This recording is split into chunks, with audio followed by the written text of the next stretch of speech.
Alors, l'intervenant suivant, c'est Monsieur Bernard Chevassus-Lui. Alors, il est biologiste, écologue. Je peux citer plein d'autres éléments, mais j'ai retenu deux choses. La première, vous êtes, bien sûr, à ce titre-là, vous intervenez président d'Humanité et Biodiversité, et vous avez aussi travaillé beaucoup sur l'agriculture et le développement durable, et vous avez été un des préfigurateurs de l'Agence française pour la biodiversité. L'intervention, c'est autour de la biodiversité. On a la chance de vous avoir avec nous. Je vous laisse la parole pour 25 minutes, 30 minutes maximum. Bien, merci beaucoup pour cette invitation à vous parler de biodiversité. Donc, quelques propos introductifs. Humanité et biodiversité, ça dit bien ce que ça veut dire, c'est-à-dire qu'on s'intéresse disons à la biodiversité, mais en lien avec les activités humaines. Et on a, on a l'habitude de dire qu'il n'y a jamais d'espace perdu pour la biodiversité. Et donc c'est bien pour ça que cette invitation à vous parler des terres urbaines, eh bien je vous en remercie beaucoup. Deuxième point, c'est que si on veut savoir si les terres urbaines sont une opportunité pour la biodiversité, il faudra interroger la biodiversité. Moi, je ne suis qu'un représentant d'une des multiples espèces qui vivent sur la planète. Et donc, il faudrait interroger un lézard, un coquelicot, que sais-je, pour voir ce qu'ils en pensent. Mais comme ils ne parlent pas, j'ai la lourde responsabilité de parler en leur nom. Vous me direz, ils ne peuvent pas me contredire, c'est plus confortable que pour un homme politique. Mais c'est aussi une responsabilité, quoi. Et puis, dernier point, je ne suis pas du tout un spécialiste des terres urbaines, donc je vais vous parler de la biodiversité et comment je vois les terres urbaines, mais il y aura des interventions de gens beaucoup plus compétents que moi sur ces questions. Et puis, alors, dernier point, je ne traiterai pas du tout une autre approche qui sera évoquée au cours de ce colloque, qui est l'approche, disons, paysagiste ou esthétique des aménagements. Parce que, effectivement, d'une part, je n'y connais rien, et surtout parce que je pense qu'il ne faut pas opposer les deux approches, ne serait-ce que parce que le terme paysage est utilisé aussi bien par les écologues que par les aménageurs, et que, effectivement, le bon aménagement, c'est celui qui va combiner, et ça a été déjà dit précédemment, les savoir-faire des uns et des autres, et donc ne pas essayer de faire un choix entre écologie et disons, paysagisme au sens plus esthétique du terme. Je vais d'abord vous rappeler quelques éléments qui me semblent importants à rappeler sur qu'est-ce que c'est que la biodiversité pour voir effectivement quelles sont ses attentes. Et puis parler effectivement du fait que ces terres rapportées, c'est à la fois un potentiel de biodiversité interne, mais aussi un potentiel d'accueil. Et on va regarder effectivement cette question du potentiel d'accueil pour effectivement donner quelques éléments autour de l'idée que la biodiversité, eh bien, il faut plutôt l'accompagner que de vouloir lui demander effectivement de faire des choses qu'on voudrait qu'elle fasse. Et puis je terminerai, mais le débat précédent a montré que c'était intéressant, la suite de l'histoire, c'est-à-dire qu'effectivement, il faut penser le long terme quand on va faire ces aménagements. Alors, biodiversité en bref, eh bien, tout d'abord, rappelez-vous que la biodiversité, c'est avant tout des toutes petites choses. Vous avez ici la répartition des êtres vivants en fonction de la taille. La plupart des êtres vivants, c'est des petites bêtes qui font moins d'1 centimètre. Et donc, effectivement, attention à cette idée. La biodiversité, c'est d'abord, effectivement, des petites bêtes. Nous, on est effectivement un peu une exception en tant que grosses bêtes. Et ça veut dire effectivement qu'en termes d'abondance, mais aussi de quantité de matière vivante, eh bien, l'essentiel de la biodiversité, ce sont effectivement des petites choses, et en particulier tous ces micro-organismes qu'on commence à connaître et sur lesquels je reviendrai. Deuxième chose, quand on parle de biodiversité, on parle toujours des espèces, mais effectivement, à l'intérieur des espèces, il y a aussi une diversité, et ça, c'est effectivement un grand acquis des dernières années, enfin des 30 ou 40 dernières années avec la biologie moléculaire. Les espèces sauvages, ce ne sont pas des photocopies du même individu, il y a une diversité, et cette diversité, c'est ce qui permet aux espèces de s'adapter, d'évoluer et autres, et donc quand on va parler biodiversité, il faut penser à cette diversité au sein des espèces. Puis troisième point, effectivement, ce sont aussi des assemblages d'espèces, c'est-à-dire effectivement ce qu'on appelle des écosystèmes, voire des paysages au sens classique du terme.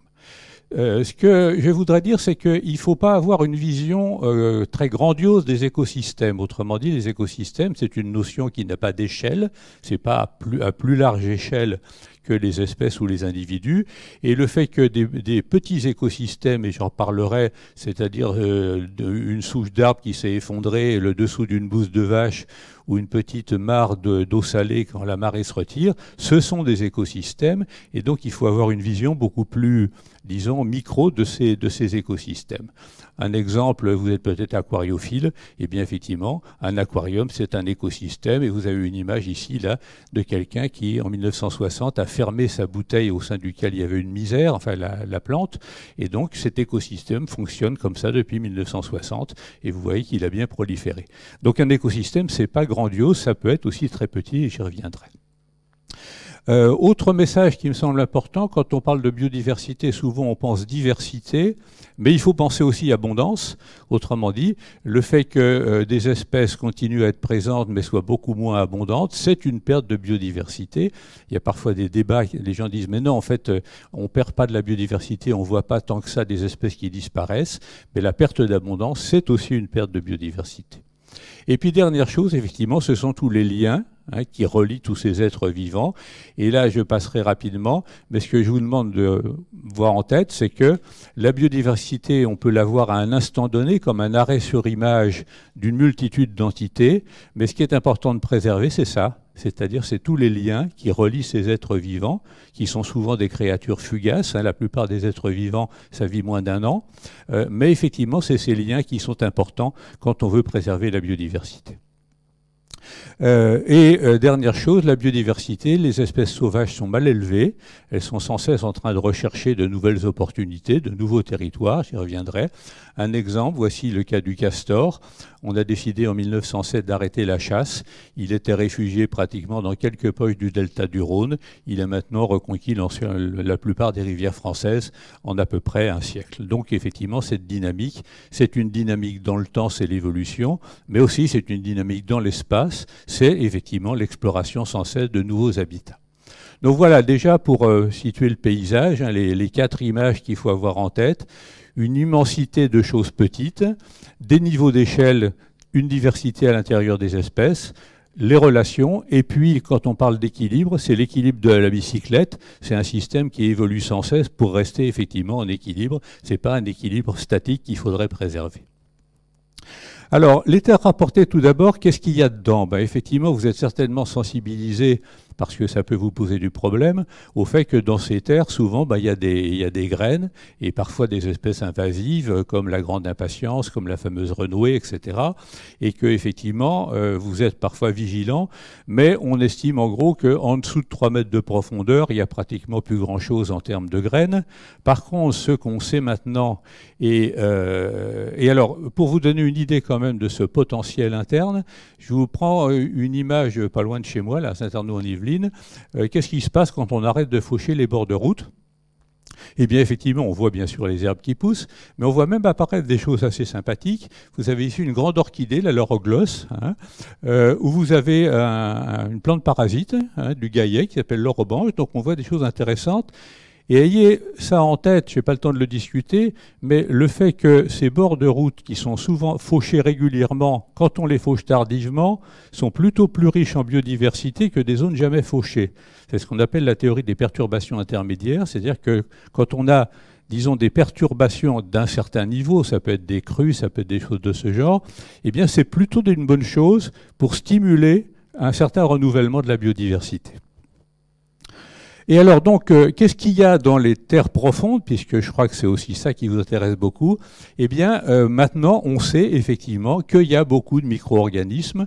Vous avez ici quelques bêtes sympathiques qu'on a trouvées à plus d'1 kilomètre de profondeur dans les mines d'Afrique du Sud. C'est non seulement des microbes, alors c'est pas les grosses boules, ça c'est du carbone, les grosses boules oranges, c'est les petits filaments violets que j'ai entourés avec un ovale jaune. Ce sont des bactéries qui visent à plusieurs kilomètres de profondeur, mais vous avez aussi des êtres pluricellulaires, des nématodes, et puis ici, avec ce joli nom, Helicéphalobus mephisto, qui est un autre petit nématode. Et ça, effectivement, je voudrais vous sensibiliser à ça, ça veut dire qu'il y a des micro-organismes dans tous les terres, même profondes, que vous utilisez, et il faut surveiller ça d'un coin de l'œil dans votre radar, parce que effectivement, le devenir de ces micro-organismes dans les terres rapportées, c'est vraiment un champ de recherche très nouveau, et qu'il faut effectivement suivre pour voir effectivement ne pas faire éventuellement de bêtises avec ce genre de matériel. Avec les méthodes actuelles d'analyse du DNA, on peut faire des tas de choses pour suivre ça.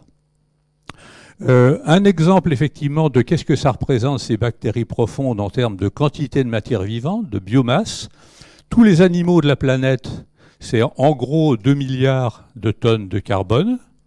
Les champignons, c'est 12. Les bactéries, c'est 70. Et ces bactéries profondes, c'est 20. C'est-à-dire plus de 10 fois environ la masse totale des animaux qui vivent à la surface du sol. Donc vous voyez que ce n'est pas négligeable comme matière organique et comme quantité de vie. Alors, terre rapportée milieu ouvert, bah effectivement, on sait qu'en permanence, dès qu'on a un tas de terre quelque part, eh ben, il va être colonisé. Hein. Et je voudrais vous prendre quelques exemples de colonisation naturelle pour évoquer cela. En 1963, les pêcheurs d'Islande ont vu apparaître une grande colonne de fumée au large de l'Islande. C'était une île qui était en train de monter. Et c'est un véritable laboratoire, c'est une aubaine pour les scientifiques, parce qu'ils ont pu suivre depuis 1963 la colonisation progressive de cet îlot. Et ce qui est intéressant, c'est qu'on a vu arriver dans l'ordre d'abord des plantes pionnières, donc des lichens, puis des végétaux, puis des oiseaux, etc. Mais qu'on peut suivre l'origine et que certaines de ces plantes venaient d'Islande, mais d'autres venaient de beaucoup plus loin, et en particulier d'Écosse. Autrement dit, la colonisation peut se faire à partir d'origines très, très variées. Et puis vous connaissez l'exemple des terrils, dans lequel effectivement, là c'est un exemple aussi de colonisation, qui fait qu'aujourd'hui on conserve les terrils parce que c'est un patrimoine en termes de biodiversité, et que des gens qui voudraient les réutiliser justement, eh bien on dit, eh ben non, attendez, il faut les protéger, parce que c'est devenu un patrimoine de biodiversité. Alors à partir de là, quelques idées sur qu'est-ce que ça voudrait dire d'accompagner cette biodiversité. Et la première idée, alors vous admirerez mes qualités de dessinateur, hein. La première idée, c'est que tout ce qu'on peut faire pour accentuer les contrastes d'un milieu, et donc pour créer ce qu'on peut appeler une macrodiversité d'habitat, est plutôt une bonne chose. C'est-à-dire que lorsqu'on a effectivement un gradient d'ensoleillement, et on le voit sur les terrils, eh bien si on a d'un côté soleil, des pentes relativement fortes et des terres assez sableuses, on crée des milieux chauds et secs et bien ensoleillés. Et si de l'autre côté on a des pentes plus douces avec des rebonds, etc., et puis plutôt des terres argileuses, on va plutôt créer des milieux qui vont être plutôt humides et froids. Et donc on sait que dans le cas des terrils, eh ben on va voir par exemple d'un côté des lézards et de l'autre des grenouilles, parce qu'effectivement ces deux milieux vont devenir contrastés. Et ça veut dire que sur le versant sud, on verra des plantes qu'on ne retrouvera dans les milieux naturels que 200 à 300 km plus au sud. Autrement dit, on a créé artificiellement un milieu qui est presque méditerranéen d'une manière intéressante. Et puis ensuite, il y a effectivement tout ce que j'appelle les petites mains de la biodiversité, c'est-à-dire tous ceux qui amènent effectivement des germes divers. Alors, quelques exemples. Les scientifiques, vous me direz, ils n'ont rien à faire. Ils ont compté dans une seule toison de moutons combien il y avait de graines d'espèces. Et donc, ils ont trouvé, vous voyez, dans une toison de moutons, 8500 spores et graines, 85 espèces végétales, donc c'est quand même assez étonnant. Et puis, il y a des scientifiques qui s'intéressent aussi à tout ce que les semelles de nos chaussures peuvent trimballer effectivement à travers le monde. Et vous avez là l'image, c'est une cartographie génétique de la caractérisation des semelles de chaussures des humains. Avec ça, à la limite, on peut savoir où habite quelqu'un à partir de l'analyse de ces semelles. Ce qui est intéressant, c'est qu'effectivement, ces animaux ne se contentent pas, comme le petit Amia là, qui transporte son arachide, ils ne se contentent pas de transporter des choses, ils les préparent à être plus, disons, plus adaptés, en ce sens que, par exemple, on sait que dans les oiseaux, le transit à l'intérieur du tube digestif, ça va non seulement attendrir l'épiderme, donc les graines vont germer plus facilement, mais ça fait du micro-enrobage, c'est-à-dire ça rajoute, comme c'est passé dans le tube digestif, un peu d'engrais autour, ce qui veut dire que la graine, quand elle va tomber, elle va germer beaucoup plus facilement et elle va démarrer plus facilement parce qu'elle aura été micro-enrobée par le passage dans un tube digestif. Et donc, j'ai parlé tout à l'heure des macro-habitats, mais il faut effectivement raisonner aussi en termes de micro-habitats, c'est-à-dire tout ce qu'on va pouvoir éparpiller d'une certaine manière dans un milieu, c'est-à-dire des vieilles souches, des tas de cailloux, des branchages, des tas de feuilles, etc., voire des nichoirs. Eh bien, effectivement, cette idée de diversifier ces habitats à la fois à l'échelle macro et à l'échelle micro, eh bien, alors dans les limites des contraintes effectivement des différents métiers, eh bien, ça va favoriser effectivement des microdiversités locales. Et puis effectivement, pour que la biodiversité soit accueillie, il faut lui assurer le gîte et le couvert, c'est-à-dire il faut veiller effectivement à ce qu'il y ait des abris. Et ça veut dire que c'est du génie écologique parce que eh bien, tous les oiseaux ne chantent pas au sommet d'un arbre. Hein. Il y en a qui ont besoin de nicher dans la strate tout à fait herbacée et de monter dans les arbres seulement pour chanter. D'autres nichent effectivement dans les bosquets. Donc il faut effectivement avoir des habitats étagés si on veut accueillir les différentes espèces. Et puis quant à leur assurer le couvert, eh bien, il faut penser par exemple que si on est astucieux, on peut avoir dans ces aménagements du pollen pratiquement depuis février avec les premiers chatons des saules, des noisetiers, etc., jusqu'au mois de décembre avec effectivement le lierre.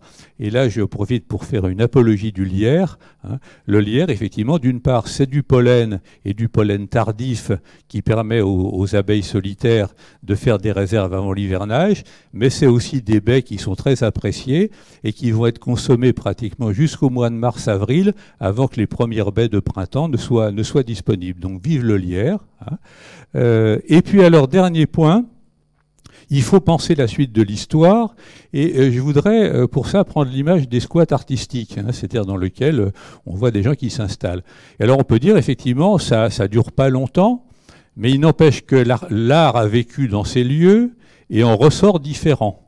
Autrement dit, ce passage même temporaire d'explosion de créativité, eh bien, il faut avoir cette même idée dans le cas de la biodiversité. C'est-à-dire le fait qu'on offre à la biodiversité une opportunité, même temporaire, de se déployer, eh bien, pendant cette période-là, elle va évoluer, elle va s'adapter.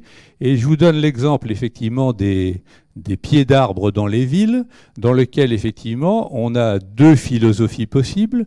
L'une qui est de laisser la biodiversité spontanée coloniser ces pieds d'arbres. Et on a montré, par exemple, que au cours de cette évolution, les graines changent de taille, c'est-à-dire que ces plantes sélectionnent peu à peu des graines plus lourdes qui restent sur place, tout simplement parce que si les graines vont trop loin sur la chaussée, elles ne germent pas. Donc c'est de la sélection darwinienne classique. Et donc ça veut dire que... et par contre, il y a d'autres gens qui disent « Ah non, ça fait sale, il faut mettre soit effectivement une plantation propre, soit carrément effectivement de l'enrobage en résine qui là effectivement évite que ça pousse. » Et je tiens donc beaucoup à souligner que végétaliser, c'est pas la même chose qu'écologiser et que la question effectivement se pose souvent, que ça soit effectivement sur les pieds d'arbres ou sur les terrasses d'immeubles. Et donc ça veut dire effectivement qu'il faut penser la suite de l'histoire et que dès qu'on va faire un aménagement, le fait de savoir où on est et de voir effectivement comment on peut s'insérer dans un schéma écologique, c'est-à-dire dans les continuités qu'il peut y avoir, voire veiller à créer des continuités pour que justement cette biodiversité qui sera développée, qui aura évolué en un endroit donné, pourra ensuite aller ailleurs et pourra effectivement connaître une nouvelle vie dans d'autres endroits, eh bien le fait de dire où sommes-nous ? Y a-t-il des espaces riches en biodiversité à proximité? Y a-t-il les continuités qui seront nécessaires? Je crois que c'est aussi une partie, effectivement, des exigences qu'on peut avoir vis-à-vis de cette question d'accueillir de la biodiversité dans ces oasis temporaires. Et donc, encore une fois, alors, ce que je voudrais dire, parce que Marc Kaczynski a dit qu'on allait se fâcher, on a tous les deux suffisamment d'heures de vol pour ne pas se fâcher sur une question de biodiversité. Mais ce que je voudrais souligner, c'est qu'effectivement, on dit beaucoup génie écologique, alors ça fait bien, mais on a 3000 ans de retard sur le génie civil. Hein. Donc il faut être à la fois réaliste, ambitieux et modeste, c'est-à-dire faut essayer, faut observer, faut voir ce qui marche, hein, et pas dire effectivement à tous les coups on sait comment il faut effectivement faire par rapport à ces questions de biodiversité. Mais rassurez-vous, de toute façon, il y aura toujours de la biodiversité sur la planète, même si ça se limite à des micro-organismes une fois qu'on aura disparu. Merci beaucoup de votre attention.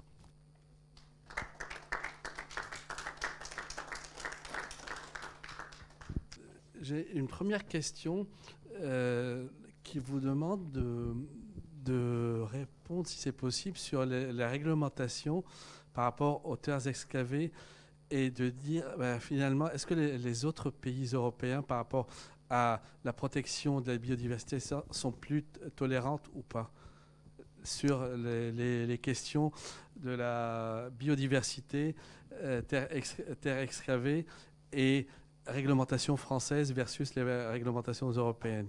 Alors là, joker, hein. Je ne sais pas si quelqu'un peut répondre dans la salle, mais personnellement, je peux pas. Je n'ai pas d'élément de comparaison. Est-ce que quelqu'un aurait une. Il y a quelqu'un qui peut-être, on peut peut-être lui passer le micro, si quelqu'un peut répondre là-bas. Bonjour à tous, Robin Chapelle, je travaille chez Tradecoal en Belgique, enfin en Wallonie, parce qu'en Belgique, tout ce qui concerne la gestion des déchets, la gestion de l'environnement est une compétence régionale, donc on est déjà un petit pays, mais on réduit ça à une peau de chagrin. Et donc pour répondre par rapport à notre pays, tout projet d'aménagement du territoire qui concerne les terres excavées devra passer par des instances qu'on appelle la DNF, donc Division Nature et Forêt, mais qui a des visions assez limitées dans le sens où on nous contraint régulièrement à faire un état des lieux des espèces déjà présentes sur le site, à nous focaliser sur les espèces qu'on juge être des espèces les plus importantes. Alors nous, régulièrement, c'est le crapaud calamite. Je ne sais pas pourquoi on fait une fixation en Wallonie sur le crapaud calamite, mais il y a presque que ça, j'ai l'impression, quand on s'installe sur des friches industrielles. Et donc, c'est pris en considération, mais je n'ai pas l'impression qu'on a une vision aussi globale, finalement, que votre approche, où on se rend compte qu'on aurait tout intérêt, finalement, à aller une étape plus loin dans l'approche, si ce n'est dans le processus d'aménagement d'un site, avoir une vision un peu plus locale et régionale pour s'inscrire, comme vous venez de le dire, dans une logique contexte régional local. Et oui, c'est des aspects qui sont assez particuliers où je pense qu'il y a une forte méconnaissance et très peu de background par rapport à tout ça, et qu'on découvre un petit peu au fur et à mesure tout ce que ça peut apporter. Je pense qu'on est dans la même logique finalement que pour les terris, où à l'époque c'était assez fort critiqué, et par la suite on se rend compte que c'est un grand intérêt. Et je pense que cette transition est en cours, mais qu'elle n'est pas encore, elle n'a pas encore abouti, et que par la suite on se dira peut-être que c'était pertinent et qu'il y avait de l'intérêt à faire des aménagements de ce type-là, tout simplement.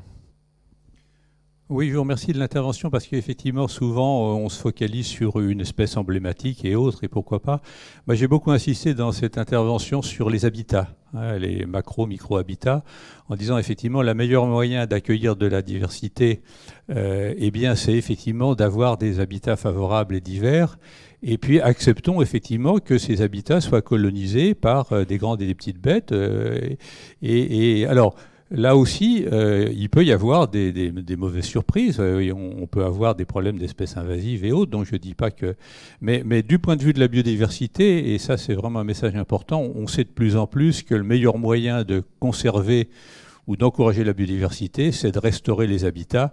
Et puis ensuite, la biodiversité, elle va s'exprimer justement s'il y a des habitats favorables dans les différentes dimensions, c'est-à-dire qu'il faut qu'une même espèce puisse trouver de quoi s'abriter, de quoi se nourrir, avoir à proximité éventuellement d'autres individus avec lesquels elle pourra se reproduire, donc que les besoins soient globalement couverts. La question, je pense qu'elle était plutôt pour Marc, mais je vais vous la poser quand même parce que c'est lié aux friches et elle arrive maintenant. Sur la qualité du couvert dans les friches en raison de la présence fréquente de contaminants, est-ce que finalement les transferts sol-plantes des métaux, puis consommation de ces plantes par les habitants en friche? Je ne pense pas que vous avez parlé de ça, mais peut-être vous avez une idée sur les questions de relation entre le couvert et les questions de transfert de polluants vers les plantes. Alors, d'abord, il faut bien rappeler effectivement qu'il y a une réglementation qui fait que les terres dont j'ai parlé ou les sols profonds dont j'ai parlé sont considérés comme non contaminés. Autrement dit, ils sont contrôlés. Et donc, je n'ai pas du tout traité la question des sols contaminés. Ensuite, effectivement, c'est la question de la bioremédiation, c'est-à-dire d'éventuellement de traiter ces sols contaminés par des plantes qui vont éventuellement extraire et concentrer ces produits. Et puis ensuite de voir qu'est-ce qu'on fait de ces plantes dès lors que justement ils vont être contaminés. Et ça, c'est effectivement une autre thématique parce qu'effectivement, il faut trouver des plantes qui ont des usages non alimentaires. Donc là, il y a effectivement des travaux sur, d'une part, trouver les plantes qui vont extraire ces différents contaminants, et puis ensuite, quelle valorisation on peut en faire pour avoir un modèle économique intéressant de bioremédiation. Mais là, je n'ai pas du tout traité cet aspect-là. Hein. Bien. S'il n'y a pas d'autres questions, j'en ai une qui est plus conceptuelle, on va dire. Vous avez parlé de génie écologique, c'est un terme qui est tout récent, comme vous l'avez rappelé. Nous, on est dans une école du génie urbain, qui n'est pas une discipline, mais un ensemble de disciplines qu'on agrège ensemble pour faire de l'ingénierie. Les Canadiens l'appellent l'ingénierie municipale. Et j'aimerais savoir comment vous voyez l'évolution de ce génie écologique. Vous avez dit tout à l'heure, on ne connaît pas grand-chose.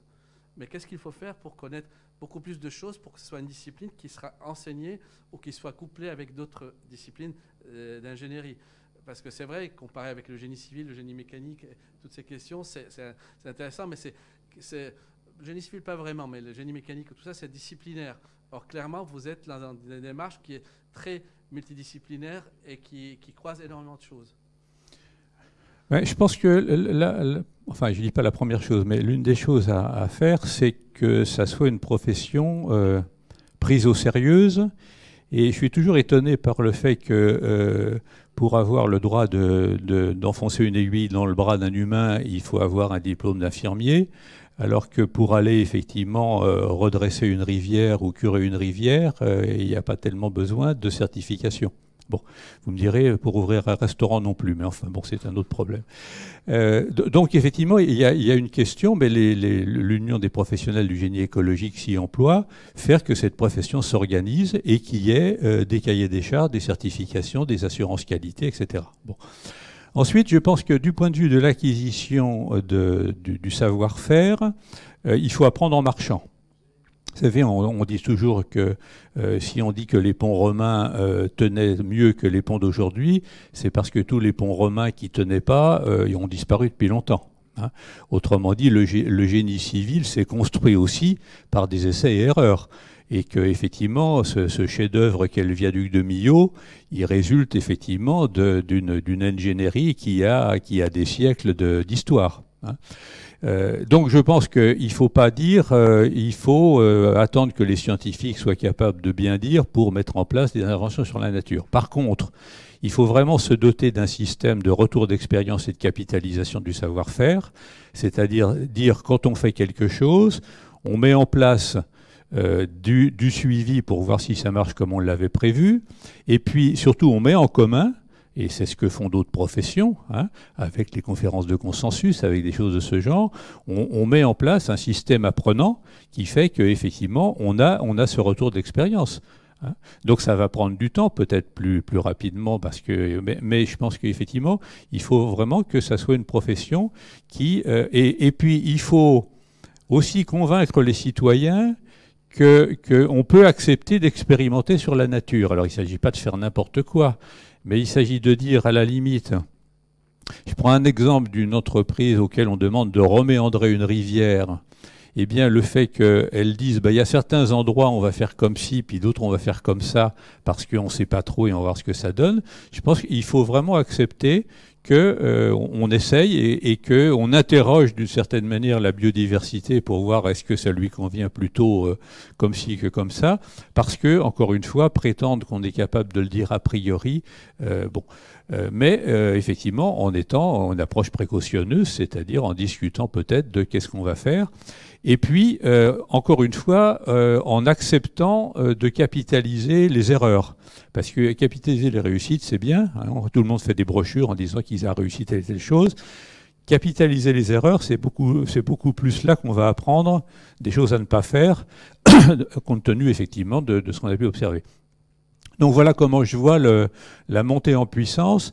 Alors ensuite, tout le monde est bienvenu au club. Hein. Autrement dit, que toutes les disciplines aient leur mot à dire et que peut-être une école comme la vôtre et des gens qui sont plutôt dans le génie civil s'intéressent à ça et puis développent des savoir-faire. La biodiversité, il n'y a pas besoin de résoudre des équations très compliquées pour s'en occuper. Hein. Merci.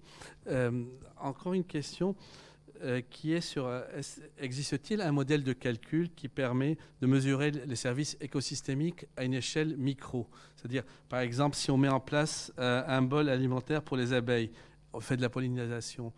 Est-ce que ça veut dire on a derrière des modèles qui ont permis de dire quelle est sa valeur ajoutée ou ses valeurs économiques? Moi, je suis persuadé qu'économiquement, on n'a pas de modèle, mais par contre, c'est peut-être un modèle environnemental La question disons de l'évaluation économique des services, ça mériterait un long développement. Très rapidement, la question n'est pas une question d'économie. À mon avis, je ne suis pas économiste, mais bon. Autrement dit, une fois qu'on a donné à un économiste une évaluation en termes de grandeur physique d'un bien ou d'un flux, le fait de transformer ça en dollars, je ne vais pas caricaturer les économistes, mais c'est assez facile. Hein. Autrement dit, les méthodes de monétarisation des flux ou des biens, ils ont plusieurs approches possibles, pas forcément convergentes. Hein. Mais la question la plus difficile, c'est effectivement de leur donner la grandeur physique, c'est-à-dire de dire si on fournit tel aliment à telle abeille, eh bien on va avoir tel gain en termes de population d'abeilles. Et puis à ce moment-là, ils vont transformer ça en efficacité de la pollinisation. Et bon, donc on peut faire des modèles. Mais la question, elle est plus dans le camp des biologistes, de dire effectivement, faire ceci ou faire cela, voilà ce que ça change en termes d'importance du flux ou de la taille des populations et autres. Hein. Alors, sachant que dans ces méthodes, mais là je ne vais pas trop détailler, il y a des méthodes très, très faciles, mais très peu fiables. Hein, qui est de demander aux gens combien ils sont prêts à payer pour avoir ce genre de bien. Hein. La réponse, généralement, c'est entre 20 et 30 euros, quelle que soit la question, parce que c'est la somme que vous êtes prêt à payer pour vous débarrasser de quelqu'un qui vous embête à peu près, quoi. Donc ça donne une valeur. Puis ensuite, vous multipliez ça au choix, soit par le nombre d'habitants de la ville, soit par le nombre de Français, soit par le nombre d'Européens, soit par le nombre d'habitants du monde, et vous obtenez la valeur que vous voulez. Mais ça, c'est une critique amusante des économistes.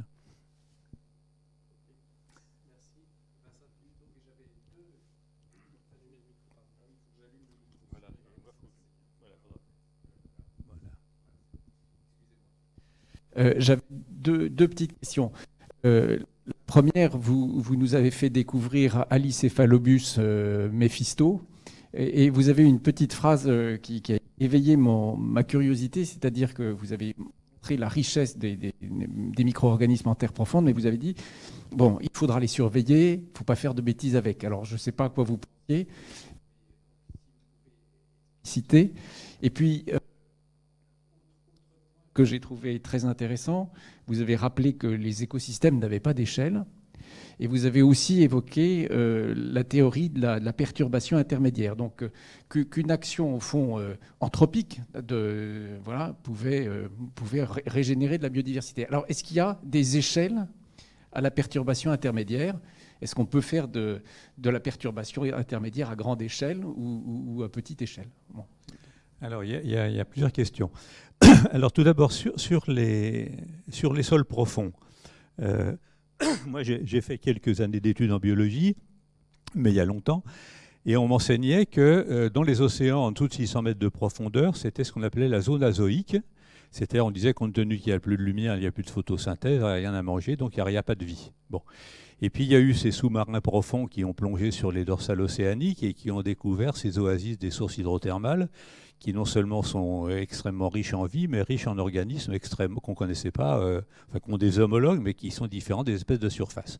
Bon. Et donc mon point d'alerte, il ne s'agit pas de s'affoler, mais c'est effectivement, pensons à ça. Alors, un des exemples que je donne, c'est que on a mis quand même 50 ans d'efforts pour avoir enfin à Orléans, à l'INRA, une pédothèque digne de ce nom d'échantillonnage des sols français.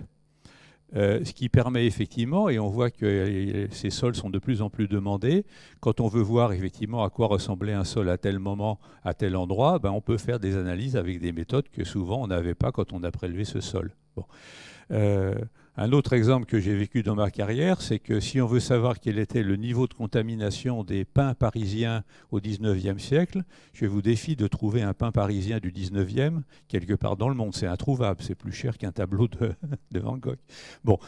Et donc mon message, c'est est-ce qu'il ne serait pas possible d'avoir une échantillothèque de ces sols profonds excavés? Alors là aussi, bon, c'est un peu d'argent. Où est-ce qu'on peut les mettre? Qui est-ce qui peut les accueillir? Quel droit d'accès? Bon, etc. Mais est-ce qu'il ne faut pas y penser à cette échantillothèque? Parce qu'encore une fois, ces méthodes qui permettent de commencer à non seulement... Alors, ces bactéries, elles sont vivantes, hein. Autrement dit, il y a un métabolisme profond. Elles ne voient jamais la lumière, mais elles utilisent effectivement d'autres sources d'énergie. Donc, ce n'est pas des fossiles, hein, c'est bien des êtres vivants. Et donc, le fait de se dire, bah, tiens, on y pense et on réfléchit à une échantillothéque, ça serait peut-être la première étape à faire, hein. Et puis ensuite, les méthodes d'extraction et d'analyse de l'ADN dans un échantillon, ça évolue à toute allure. Vous savez aujourd'hui que votre génome humain, pour 100 €, vous l'avez, si ça vous intéresse, hein. Dans le temps, c'était 1 million, quoi. Donc là aussi, le fait qu'on puisse ensuite, de temps en temps, faire des analyses d'ADN totaux de ces sols, je pense qu'il faut y penser un peu, hein. Alors ensuite, sur la question perturbation intermédiaire, bon, c'est un concept à manipuler avec précaution, mais qui... si vous êtes breton, vous connaissez peut-être la petite histoire de l'iris des Glénans. Sur les îles des Glénans, il y a un iris très particulier qui serait venu peut-être d'Asie mineure il y a longtemps, mais enfin bon. Et puis les écologistes disant, oui, mais quand même, il y a des moutons sur l'île qui n'arrêtent pas de pâturer, il faudrait protéger les zones à iris. Donc ils ont mis effectivement des barrières. Alors comme les moutons ne pâturaient plus, ben, les herbes ont poussé, et comme les graminées sont plus compétitives que les liliacées, eh bien l'iris des Glénans a disparu dans les zones non pâturées. Bon. Donc ça veut dire que perturbation intermédiaire, ben, le pâturage dans les prairies alpines, c'est une perturbation intermédiaire et qui effectivement entretient la diversité de la flore alpine. Bon. Et là, je pense qu'effectivement, la question, on en parle beaucoup par exemple sur le rôle des crues, c'est-à-dire de ne pas trop régulariser les débits des rivières parce que les crues, ben, ça va réapporter sur les sédiments toute une série de germes. Donc ça, c'est plutôt par exemple sur la Loire à grande échelle. Mais d'un autre côté, si dans votre jardin, vous vous amusez effectivement à faire de la tonte printanière seulement dans certains endroits pour laisser des espaces et faire des micro-habitats, vous allez voir des tas de choses sympathiques se former. Donc, non, je pense qu'à toutes les échelles, on peut effectivement regarder cette théorie de la perturbation intermédiaire. On l'a bien vu aussi dans un exemple de terre rapportée qui était le passage des gazoducs dans les forêts, dans lequel, effectivement, quand on a remis les terres au-dessus du gazoduc, on a vu des tas de plantes qui étaient des plantes de lumière qui ressortaient parce qu'effectivement, ils étaient dans le sol, mais à l'ombre, ils ne sortaient plus. Et donc, du coup, les écologistes qui avaient râlé contre la tranchée des gazoducs ont dit, mais il ne faudrait pas laisser la forêt repousser à cet endroit-là, parce qu'effectivement, cette dynamique a relancé cette perturbation a relancé la biodiversité.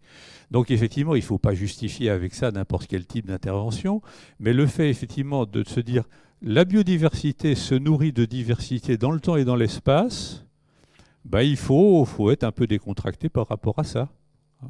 Mais encore une fois, ça rejoint notre discussion, il faut apprendre à faire.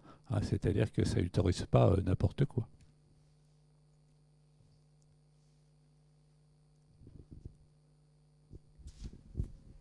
Merci beaucoup. Alors, à nos éditeurs, on va faire une pause d'une vingtaine de minutes parce qu'on va prendre du café. Et à 11h précise, Laurent Monniot, président directeur général de CT, fera sa conférence sur justement les modèles économiques.